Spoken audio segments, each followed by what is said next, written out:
Lynn, Liz, and Mary, and all the Cheney family, honored guests, ladies and gentlemen. I appreciate this chance to say a few words about a man I was proud to call my vice president and my friend. Though not a happy assignment, I do consider it an easy one because there was so much to like and admire about Dick Cheney. Dick was a stoical man, and I doubt he left his life with any complaints about the time given to him or its end. He was also a grateful man, grateful above all for 3 loyal, loving women who shared in his journey. As I quickly discovered in 2000, when you choose one Cheney, you get 4. His busy and purposeful life was an adventure they experienced together. In a family so close, you dread the day when the circle is broken. Lynn and the girls, Heather, Phil, and all the grandchildren, he sure loved you all, and he was proud of his family. I hope it helps to know that many people in this country share your sense of loss, and we're here today as your friends.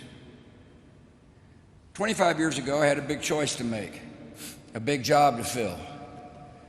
I want to know all my options, so I enlisted the help of a distinguished former White House Chief of Staff and Secretary of Defense to lead my search for running mate. Dick Cheney and I went through the files name by name. We talked over the various qualities I was looking for in a vice president: preparedness, mature judgment, rectitude, and loyalty. Above all, I wanted someone with the ability to step into the presidency without getting distracted by the ambition to seek it. After weeks of these meetings, I began to have a thought I could not shake. I realized the best choice for the vice president was the man sitting right in front of me, and I told him that. At such a moment, most in this position would have jumped at the chance, but Dick stayed detached, and he analyzed it. Before I made my decision, he insisted on giving me a complete rundown of all the reasons I should not choose him. He also heard one of my top advisors was against the choice, so Dick invited him to make the case.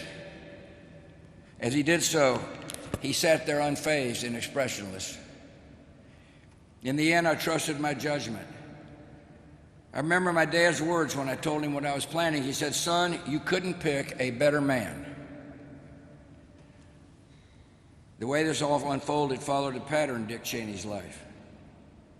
Summing up his career a few years ago, he said, "A few breaks came my way, and one job always led to another, in a life that's taken me far to more places than I ever expected." That was Dick's typically understated version of events, but there's a little more to the story. His abilities were self-evident without need of calculation or self-promotion. His talent and restraint exceeded his ego. Even before the Cheney name reached the national stage, people always saw something in the man, solid, reliable, and rare. One of the first to really notice was Lynn Vincent. She can recall a time in their college years when Dick, as he freely admitted, lacked direction and needed some straightening out. I think we had that in common. That was Lynn's kind of project, and it did not take her long. He said many times that his life would have turned out a whole lot different if he had never met her. It may explain how in just over a decade, a guy can go from laying transmission lines outside Cheyenne to serving as Chief of Staff of the President of the United States. In Dick's telling, those years working for Gerald Ford were special and formative. He cherished the association, and the high regard went both ways. In his memoir, President Ford described Dick's steadiness, his low-key style, and his absolute loyalty. I know exactly what he meant. These are not traits easy to come by in Washington. Being calm, reticent, undramatic, and untrustworthy are not everyone's formula for success in politics. But they were the Cheney way, and they worked. I'm reminded of a renowned senator who once gave this advice to a junior colleague.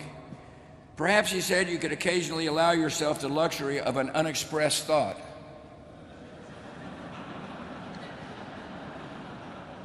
Dick Cheney was like that, sparing and measured with words. In a profession that attracts talkers, he was a thinker and a listener. And when he did speak up, conveying thoughts in that even tone of voice, that orderly, unexcitable manner, you knew you were getting the best of a highly disciplined mind. No colleague, no legislator, no foreign leader who ever met Dick Cheney ever doubted that they were dealing with a serious man. Of course, not every political counselor is cut out to be a political candidate. But Dick Cheney put himself to the test and never lost an election. In fact, it happens that he and I both ran for Congress in 1978. And let me just say the Republican wave didn't reach West Texas that year. He told me a few times what it's like to campaign in Wyoming. Lots of small gatherings and long drives. It's easy to imagine the impression that young Dick Cheney made when he was asking for the vote. I wish more Americans got to know Dick Cheney the way the folks in Casper, Cody, and Laramie got to know him. Smart and polished, without airs. Courteous and approachable, seeing everyone as an equal, a gentleman by nature, and a true man of the West. Dick was funny and easygoing in a style that his public image never caught up with. Though we can all agree he wasn't your standard issue politician. If any voters came hoping for a kind word and a hug, they'd have to settle for the kind word. But you can't question the appeal of the only person from America's Mountain West ever elected to national office. On that score, history should record that I chose my vice president not once, but twice. In 2004, he offered to step aside in case I wanted to replace him. I thought about it for a while, but after 4 years of seeing how he treated people, how he carried responsibility, how he handled pressure and took the hits, I arrived back at the conclusion that they do not come any better than Dick Cheney. Colleagues from every chapter of his career will tell you that he lifted the standards of those around him just by being who he was. So focused and so capable. In our years in office together, on the quiet days and on the hardest ones, he was everything a president should expect in his second in command. In moments of testing, Dick Cheney was the model of concentration, alertness, and composure. His memoir was titled My Time. His time produced an old breed of public servant, defined by their substance and character.